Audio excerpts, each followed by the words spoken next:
Chapter 3, The Two Faces of Mrs. Brisbane. That week was busy, busy, busy, but I learned a lot. I learned all the capitals of the United States. I didn't say I remembered them all, but I learned them all. I learned about how water changes from solid to liquid to gas. I learned how to subtract fractions. I learned something else, something very weird. There are two Mrs. Brisbanes, and I thought one Mrs. Brisbane was one too many. The first Mrs. Brisbane is a good teacher, just like Aldo said. She's better than Ms. Mack was at getting AJ to lower his voice. She's better at getting Heidi to raise her hand before she blurts out something. Of course, nobody could get Speak Up Saya to raise her hand or to blurt anything out loud. Saya is so quiet and gentle, she never gives an answer.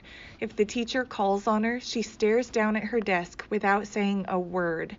But when it's Saya's turn to clean my cage and feed me, she holds me in her hand so gently I feel like I'm floating on a cloud. "Hello, Humphrey," she whispers. "Your fur is so beautiful." I always feel calmer when Saya holds me. She's so nice. I wish Mrs. Brisbane would leave her alone. Ms. Mack hardly ever called on Saya once she realized how shy she was, but Mrs. Brisbane calls on her all the time. She won't leave her alone. "Saya, speak up, please. I know you know the answer," she'd say while Saya stared at the top of her desk as if she were watching a TV show there. But I was shocked when Mrs. Brisbane got annoyed with Saya, sweet, shy Saya, and said, "You will stay in during recess." Saya still stared down without moving a muscle, but a minute later I saw something wet drop from Saya's eye to the tabletop. I hated Mrs. Brisbane. Of course, I don't go out to recess. In fact, I'm glad, since it's a great time to catch up on my sleep. So I was there when Mrs. Brisbane talked to Saya, and I was all ready to squeak up on her behalf if necessary. Mrs. Brisbane brought a stack of papers to the table and sat down across from Saya. "Saya, you think I'm being mean to you, don't you?" Saya slowly shook her head no. I heartily nodded my head yes, but no one was looking at me. "But I wouldn't call on you if I didn't know that you know the answers," the teacher explained. "Look at your papers and tests. You get 100% on everything. Spelling, science, geography, and arithmetic. Your vocabulary is excellent, but I have never heard you speak. Can you tell me why?" I checked my notebook, and I was pretty impressed. I only got an 85% on the last vocabulary test. This girl is smart. Saya still did not speak. "Saya, I'm going to have to send a note home to your parents. Maybe they can help me figure out what to do," said Mrs. Brisbane. Saya looked up, very frightened. "No, please," she said. Mrs. Brisbane looked surprised. She reached over and patted Saya's arm. "I won't send a note now, if you'll promise to try." Saya looked back down at the desk and nodded. "I'll tell you what, I won't call on you if you promise that sometime within the next week you'll raise your hand on your own and answer a question. Is that a deal?" Saya nodded very slowly this time. "You have to say it," Mrs. Brisbane told her. "Deal," Saya whispered. "Terrific," said Mrs. Brisbane, smiling.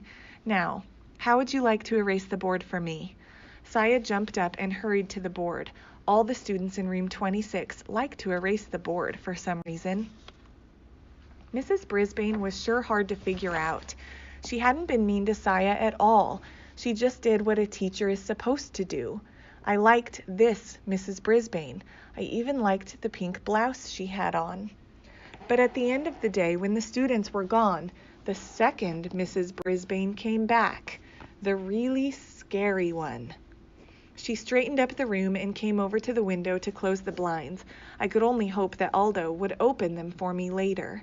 She looked down and saw the table around me was messy. The bag of shavings used for my bedding had torn, and bits of litter were scattered all over the table. Garth had done the cleaning and left the lid off my treats box. The whole table looked untidy. "Good grief," said Mrs. Brisbane in a very unhappy voice. I decided to take a spin on my wheel. Usually that cheers people up, but not Mrs. Brisbane. She started to clean the table, getting paper towels and cleaning spray and muttering to herself the whole time. "Not my job," she grumbled. "These children are not responsible. All I need is somebody else to take care of. Some rodent." Nobody says rodent quite the way Mrs. Brisbane does. Then she looked down at me with angry eyes and said, "You are a troublemaker, and somehow I'm going to get rid of you." Then she grabbed her purse and her papers and stormed out of room 26. For once, I didn't mind being left alone. I didn't even mind the tick, tick, tick of the clock. I was just glad that the second Mrs. Brisbane was gone. I was worried about what she'd said, but I kept my mind occupied by practicing my vocabulary words until the light was completely gone. If Saya got 100% correct, why couldn't I? Then I sat and waited. Suddenly, bright lights blinded my eyes as the door swung open and a familiar voice roared, "Never fear, Aldo's here." Aldo rolled his car over to my cage and put his face right down next to mine. "How's it going, Humphrey?" he asked. I tried squeaking out my story, but Aldo didn't quite catch what I was saying. "Whoa, pal, something's got your tail in a tizzy." "Well, this should cheer you up."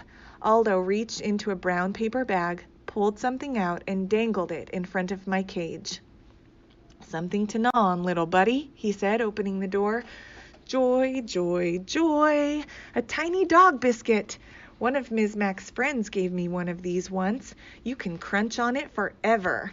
"Ha! Suddenly there's a smile on your face," Aldo beamed with pride. "Now I'll clean this room real fast so we can eat our dinner together." I never saw anybody move as fast as Aldo. He turned the music up full blast. Then he mopped and polished and swept and scrubbed while I nibbled and gnawed on my biscuit. When he was finished, Aldo pulled a chair up to my cage and took out his big sandwich. "You know, Humphrey, some folks might think I'm crazy talking to a hamster, but you're better company than a lot of people I know. Here, have a nice salad. It's good for you." He tore off a tiny piece of lettuce and pushed it through the wires of my cage. "Thank you," I squeaked. "You're welcome," said Aldo. So, what were we talking about last night? Oh, yeah, loneliness. You know, I have friends, Humphrey, but during the day when I like to do something, go bowling or to a movie or something, they're at work. And when they want to do something, I'm at work. Of course, there's the weekend, but I usually see my family, you know. My brother and his family, my nieces and nephews. I got a big family. Suddenly, Aldo bopped the side of his head with the palm of his hand. "Whoa, Humphrey, I never told you. My nephew, he's in your class, Richie Rinaldi. He sits over there." He pointed to the far side of the room. "He always has the neatest desk in the class. He'd better, or he'll hear it from his uncle. Do you know him?" "Of course," I squeaked. "Repeat that, please, Richie." One of the nicest boys in the class, but he mumbled a lot, and he usually had to repeat something 2 or 3 times to be understood. Aldo crunched his bag and tossed it into his trash can. "Well, I'm out of here. You know they got a frog in room 16, but he's not good company like you are. He sings nice, though." "Sing? I'll sing for you, Aldo," I thought. "Squeak, squeak, squeak." "Don't worry. I don't like him nearly as much as you, my friend," Aldo said. He opened the blinds to let the light in. Just as he was going out the door, Aldo said, "See you next week, Humphrey." Next week? A cold chill came over me. Tomorrow was Friday. When Ms. Mack was in room 26, she took me home for the weekend. But if Mrs. Brisbane didn't take me home, I'd have 2 very long days and nights with no one, not even Aldo, to feed me or chat with me. Even worse, what if Mrs. Brisbane did take me to her house? What fate would await me there? I had plenty to keep me busy the rest of the night, worrying about Mrs. Brisbane and how she planned to do away with me. Ms. Mac, please come back. Tip 3. Hamsters enjoy a change in routine. Among their favorite activities are eating, grooming themselves, climbing, running, spinning, taking a nap, and being petted. Guide to the Care and Feeding of Hamsters, Dr. Harvey H. Hammer.